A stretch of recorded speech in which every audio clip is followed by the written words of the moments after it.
Bonjour tout le monde, bienvenue sur le site de EEDT. Aujourd'hui, j'aimerais prendre quelques minutes pour diriger votre attention sur la prière de Jésus dans Jean chapitre 17. C'est un moment qui est chargé d'émotions pour Jésus, car il vient de passer ce dernier repas avec ses disciples. Les apôtres sont avec lui et Jésus sait que dans quelques heures, il sera livré entre les mains des soldats. Il sait tout ce qui l'attend. Il sait toutes les horreurs de la croix qu'il va endurer pour nous sauver.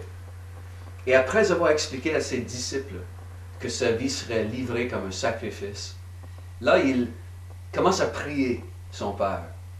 Et il prie son Père pour les disciples, en faveur des disciples.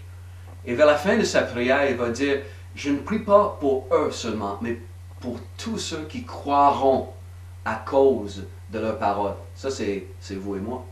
Nous croyons à cause de cette parole qui a été annoncée depuis que Jésus est mort pour nous.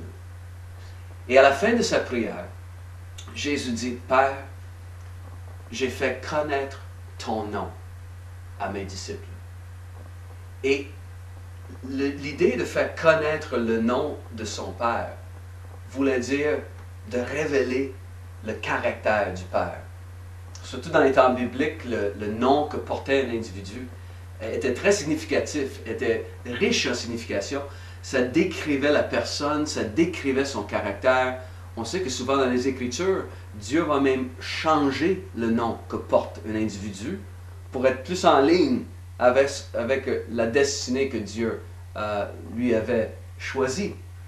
Et voilà, Jésus dit, « J'ai fait connaître ton nom, Père, à mes disciples. » Autrement dit, je voulais leur montrer comment tu es. Et le ministère de Jésus était pour nous révéler le Père. Tout ce que Jésus faisait, c'était afin que le cœur du Père soit connu dans ce monde.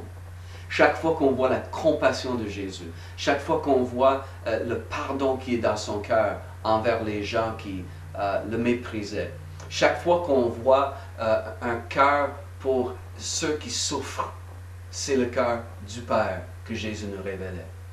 Il dit, « J'ai fait connaître ton nom. » Et ensuite il dit, « Et je le leur ferai connaître. » Autrement dit, dans son ministère, jusqu'à un certain point, il avait réussi à faire comprendre aux disciples comment le Père était. Mais il y avait tellement plus à leur montrer. Il dit, « Je leur ferai connaître, afin que l'amour dont tu m'as aimé soit en eux. » Autrement dit, plus on découvre qui est notre Père dans le ciel, comment il est plein d'amour pour nous, comment il est plein d'affection pour nous, mais plus son amour est en nous. Plus on découvre comment il est, plus son amour est en nous. Jésus venait de dire juste avant que Père, tu aimes mes disciples comme tu m'aimes. De la même façon, la même intensité. Et là, il prie, Père, j'ai fait connaître ton nom, je le ferai connaître afin que l'amour dont tu m'as aimé soit en eux. Et le désir de Jésus, c'est de te révéler le Père. Il est mort sur la croix pour t'amener au Père afin que tu le connaisses comme ton papa qui te chérit.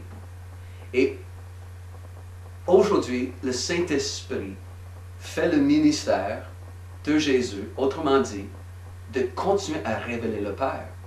Jésus va dire à ses disciples lors de ce repas, « Moi je m'en vais, mais je vais vous envoyer un autre consolateur. Le Saint-Esprit va venir. » Et ce que Jésus a fait parmi ses disciples, de révéler le Père, là le Saint-Esprit continue dans le même ministère, étant l'esprit d'adoption, et il veut nous révéler les choses que Jésus, à cause de ce court temps qu'il était avec ses disciples, n'était pas en mesure de tout révéler. Et le Saint-Esprit veut nous révéler de plus en plus comment le Père, il est tellement plein d'amour. et que son amour soit en nous.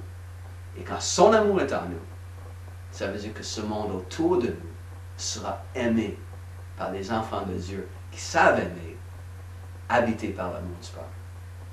Alors, je vous souhaite et je prie aujourd'hui, Père, révèle-toi encore à tes enfants.